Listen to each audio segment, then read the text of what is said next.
business trip. Did the people move around?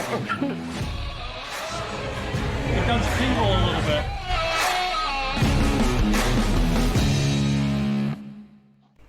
All right, what's going on, everybody? I'm Matt with the DPI podcast. Over on the other screen is Peter from Princesses and the Mouse Disney Travel. Yeah, it's you. No Chewbacca. Chewie's still... Uh-oh. He's within arm's reach. There he is. All right.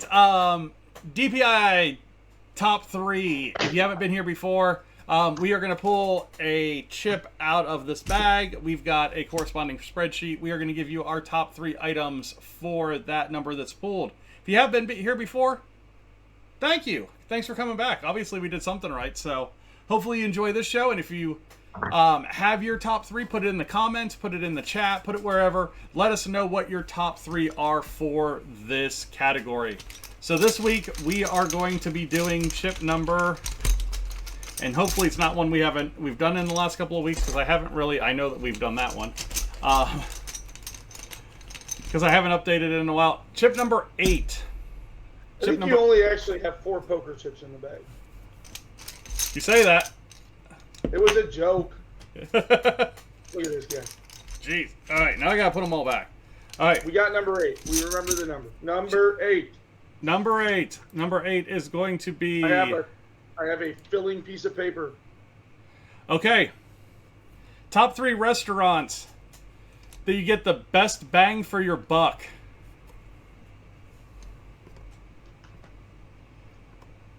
You've got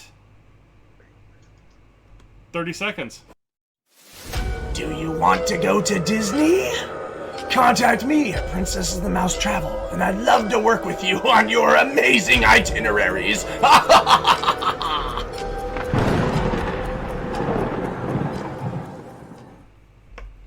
All right, we're back. That was the wrong Halloween ad. It was the one that didn't have the call to action. So if you want to book with us, reach out to Peter over at Princesses and the Mouse Disney Travel at PATM Disney Travel over on Facebook, or just type in Disney Travel Agent in Facebook and he's going to come up. So tonight's category is restaurants where you feel like you get the best bang for your buck. I know what my number 1 is, and you're probably going to steal it. So I'll let you go first. All right, I'm going to go number 3, and I'm going to say San Angel Inn in Epcot. Over at San Angel Inn, for those of you unfamiliar, that is the one inside of the pyramid. And so first of all, beyond just being a fantastic atmosphere, which it is, because you're on the streets in a Mexican city late at night, you've got the very darkened ambiance. If you can get a table next to the water, you have the nice volcano and pyramid sitting there. You have the boats going by as they start 3 caballeros. All very wonderful, all very Blue Bayou-esque, I will also add, at Disneyland, because the Pirates of the Caribbean boats go by Blue Bayou. But we can talk about that on another show. But the really great thing about San Angel Inn is the portion sizes are ginormous, and they have the people that work there have that like characteristic, like, if you have never been, because I dated a Hispanic girl in high school, and I went to a family gathering, and the hospitality of that culture is so different than many others. And like all of the workers there being individuals who have come up from Mexico to work, just like most of the other countries around World Showcase, all of them have that like incredibly, it's like, it's, you know, seen in Coco, it's like the Mi Familia mindset of, you are here, you are family, you are one of us, we are generous, we are loving, we are caring of you. Some other cultures could learn a little bit from that, I will say. And so like the portion sizes are massive. And I remember one time my wife and I went there, and we were on our anniversary trip, And on top of our meals, they brought us an appetizer, they brought us free drinks, they brought us a dessert. They were just like, because we were celebrating our 10th anniversary, and they were just like gushing over the fact that it was our 10th anniversary, and oh my gosh, that's so amazing. And so like the people are amazing.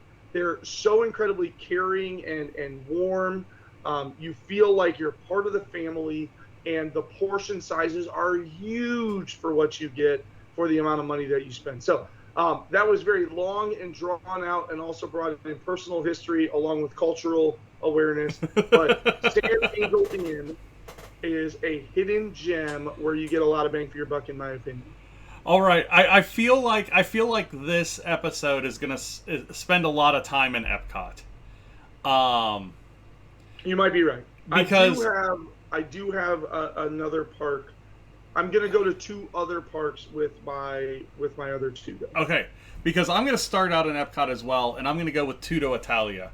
So Tutto Italia is the Italian restaurant that is back in the Italy Pavilion. And again, like Peter said, I think the star here is really the portion sizes, because it is very modestly priced pasta, but it is huge portion sizes. You know, the lasagna there is an enormous piece of lasagna. All the pasta dishes are enormous bowls of pasta. And to top it off, they've got some really good drinks there as well. So, you know, when you're talking about going out with, you know, you and your wife or with another person, you know, you're going to easily spend under $100 and be able to do an appetizer, your meal, and maybe a couple of drinks, and still keep it under that $100 for a very, very good meal. And a meal that a lot of people don't know that's really there, because it's kind of hidden in kind of the left side of the Italy Pavilion. So my number 3 is Tutto Italia in the Italy Pavilion. So let's go ahead and let's get to our number 2s. And Peter, before we get into the number 2s, let me tell everybody, why is my button not working?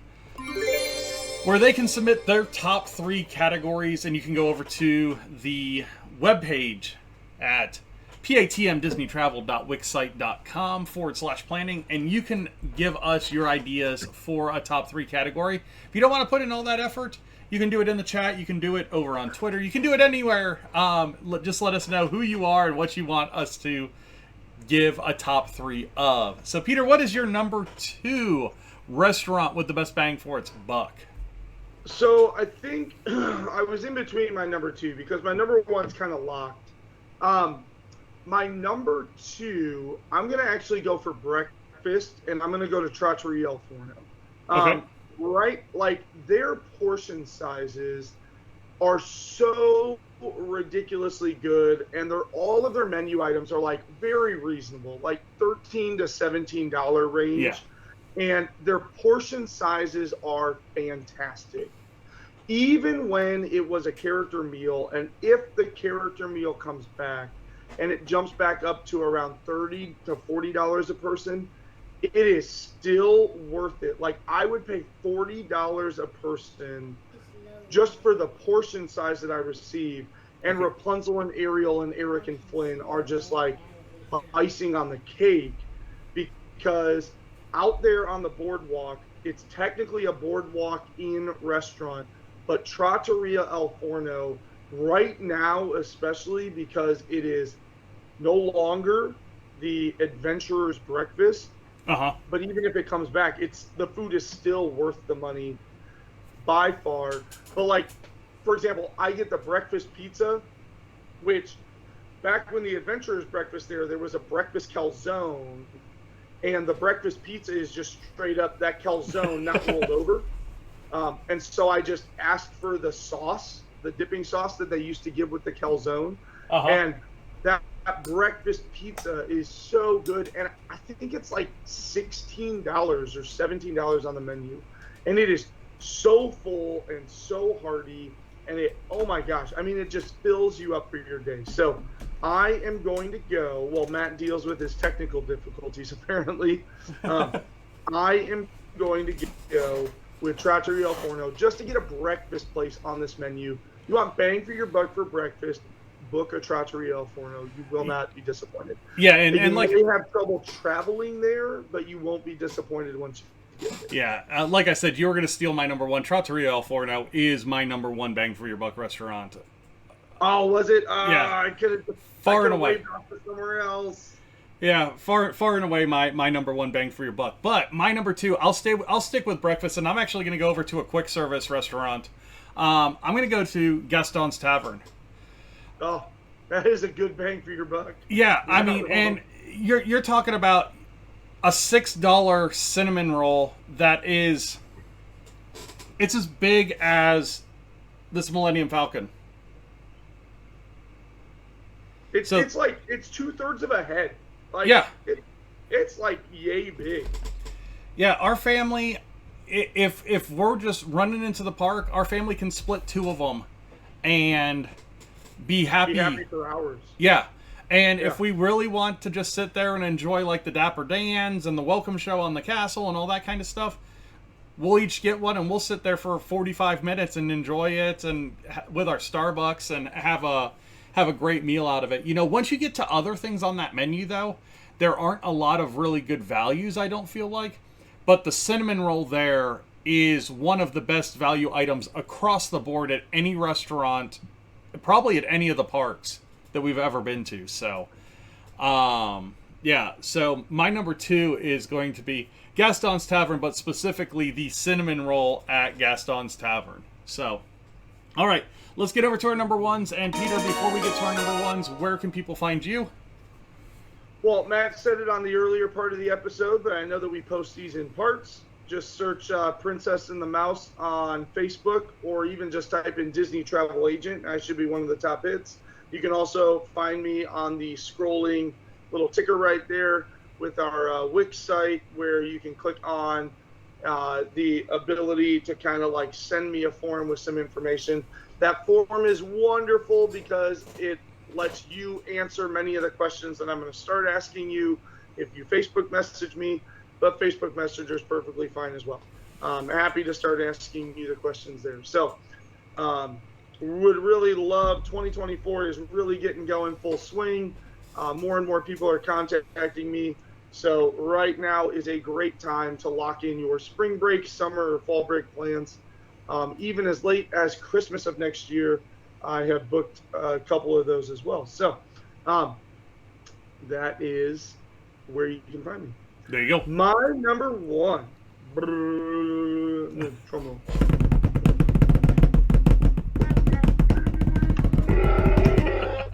Chewy's very excited about my number one. I am going to go to Animal Kingdom for my number one, and I am going to say Yak and Yeti. Okay. Which is why it is so hard to get a reservation at this place. Now, technically, it is a separate group operating within Animal Kingdom. Disney does not technically own this restaurant, and that might be part of the reason why I feel like for the price you pay on the menu item and the high level of cuisine that you get and the large portion sizes that you get, it is phenomenal bang for your buck. I had not been in a couple of years, and I recently went when my wife and I were there in June. I was like, you know what? We're going to Animal Kingdom. I'm getting us a Yak and Yeti. And it blew me away again and made me remember why I loved it when I went before. And it made me question why I'm so dumb not to make sure that I get one every time I'm going to walk into Animal Kingdom. Like, it is so good, and the food is fantastic, and it has inspired dishes from around the world. You can get Asian cuisine, African cuisine, so much stuff. There is something to delight everybody at your table, and the prices are incredibly realistic. And I shouldn't be telling you this, but I'm going to. Okay? I'm going to. If you go down to the bar at the front, so whether it is while you're waiting for your table or as kind of a nightcap after your dinner, go sit down at the bar, turn to the cast member when they come over and they say, hey, what can I get you? You say, well, I'm looking for a guide to take me to the mountain. And they will then give you a QR code to pull up a special off-menu list of items for cocktails and drinks that you cannot get unless you ask them that you are looking to be taken to the mountain. So there is this is why you watch DPI, baby, right there. Secret insider tips. My wife and I finished our meal. We went down there. I said, yeah, I'm looking for a Sherpa to take me to the mountain. And the guy goes, you're one of those. And then, he had a little lanyard. He was like, boom, QR code. And so my wife and I ordered a couple of those. Very good cocktails. But you can't get them any other way. Otherwise, you're just stuck to the menu unless you say that phrase, like a little secret password. There you go. So Yak and Yeti for your number one. Yep. I'm going back to Epcot. I'm going to a mainstay of my family's almost every trip. And interestingly enough, another restaurant that is not owned by Disney, but owned by an independent. And that is Teppanito. I knew, you know what? You said that I was going to take your number one. I was like, your number one's Teppanito. What do you mean I'm going to take your number one? No. Were you going to do Teppanito too? Teppanito would have been my number two if I could use Trattoria. I'm not going to take your number one. You're going to bring up Teppanito. Guaranteed. I had a backup plan. I knew how to go on it. You come into this with 4 or 5. But Teppanito, hibachi restaurant, up in the second floor of the big Japanese building in the Japan Pavilion. Great restaurant. If you've ever been to a hibachi place, the portion sizes are amazing. You get noodles, you get vegetables, you get your protein. Very reasonable as well. In that $20 to $30 range for your entrees. And then when you start getting into some of the higher ends, like the fillets, the ribeyes, the lobsters and that kind of stuff, it does get a little bit pricier once you get into that, but still a ton of food. Really, really good appetizer options as well. They have a Wagyu pork rib that's really good. That's it just fall off the bone. Yeah, I know you're side-eyeing me. Wagyu pork. Yeah, I'm pretty sure. Those don't go together. I know. But I think that's what it is, actually. All right. Okay, you're going to make me have to look it up here soon. No, I'm going to look it up while you keep talking. There you go. But on top of the meal itself, you get a show because it is cooked right in front of you. It's one of those things that, our family really enjoys it. So we have a lot of fun. Go, get the meal, watch the show. Good, big meal. And then... they have some dessert options. Usually we don't dessert there. But they do have a couple of really cool sponge cakes. So yeah. My number one is going to be Teppanito. You're looking at it like it's not there anymore. Yeah, on entrees, they only got 3 things listed. And none of them are that. I'm trying to look down at enhancements. They had the edamame. Yeah. What else do they have? There's a assorted tempura, which is shrimp and a bunch of veggies, and then a miso soup is all they have listed on the menu now. Yeah. This makes me feel like we have to go to Teppanito next month. Old Teppanito menu. Yeah, I don't even see. But anyway, just to give a little bit of love, I'm going to do a bonus one because we hit every park. I don't know. What do you think, Matt? I think that the number one bang for your buck is probably at 50 Prime Time over in Hollywood Studios. I was in between that and Mama Melrose. What do you think about that?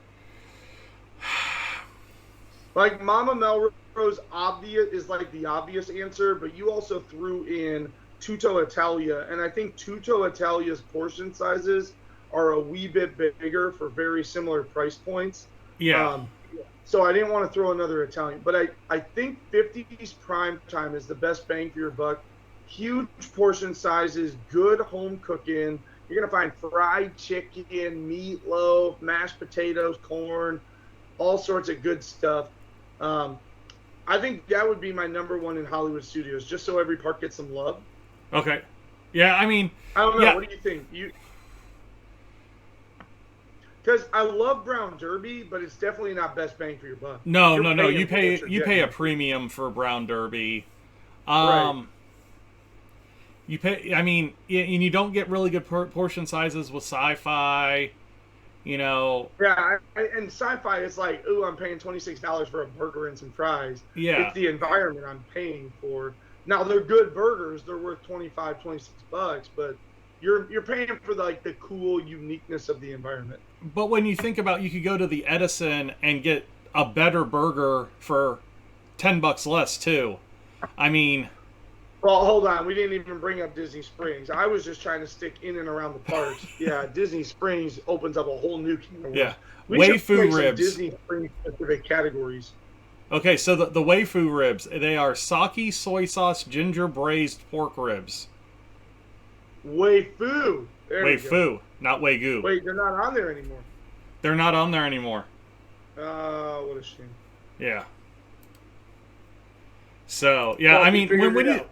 when you start talking about Disney Springs, there are a lot of restaurants. Shannon actually brings up one in her list. Shannon's list: T-Rex at number 3, Trattoria Al Forno at number 2, without the characters, and then Grand Floridian Cafe at number 1. That's another place that I think it's a little hidden gem because it's relatively cheap for a really, really good setting and good food. And what's great about Grand Floridian Cafe is you can grab it on the way to Magic Kingdom if you're not in a hurry to rope drop, because then you're just one stop away from Magic Kingdom, so it's not a big pain in the butt. Yeah. You know, we could even say, I mean, there's just so many. There's so many. You know, there are some that'll sticker shock for sure, but there are a lot where like, this is worth what I'm paying. Yeah, I mean, if you get away from like the character buffets and the characters in general, if you get away from those meals, I would say other than like Akershus breakfast, I think Akershus breakfast is phenomenal. I thought about bringing Akershus up in general, but yeah. Yeah, so I think that's the one that kind of sticks out when you think about the character meals. But I mean, another one that we completely missed was Steakhouse 71. I'm not a big steak fan. That was never going to make my list. But for breakfast, it's fantastic. Yeah, it's decent. And you can walk over from Contemporary.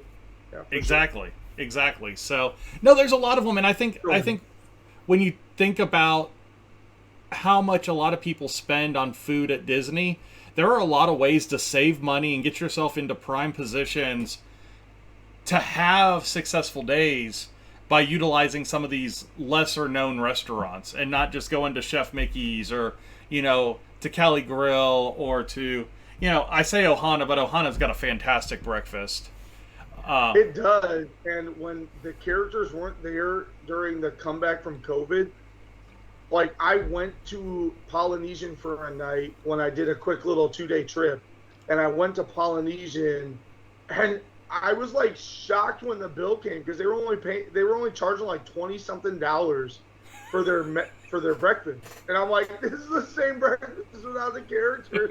This is so underpriced for what I would be willing to pay for this. So yeah, I mean, $21 per person. And I'm like, y'all are stupid. Yeah, and that again, that's what we're saying is there's so many places that you can really, if you look at the menus and you know that you're going to like something there and you kind of do some research, you can really extend your dollar there. Have a big breakfast, maybe a snack lunch, and then have either a quick service dinner or find yourself a nice restaurant for dinner, and you can really extend your meal budget throughout your trip. So yeah, that was a really good top 3. Glad that one came up.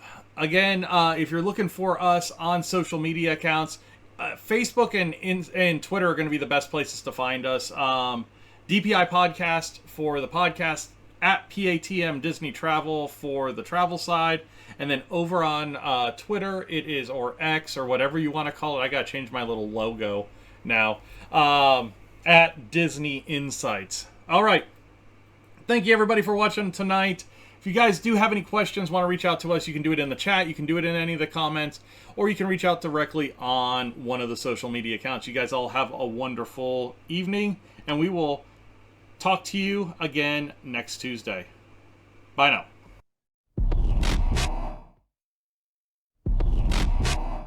Hey, thanks for checking us out today. Don't forget to hit those like and subscribe buttons to help out the channel. Also, if you're looking for some more Disney content, check this out. I think you're going to like it.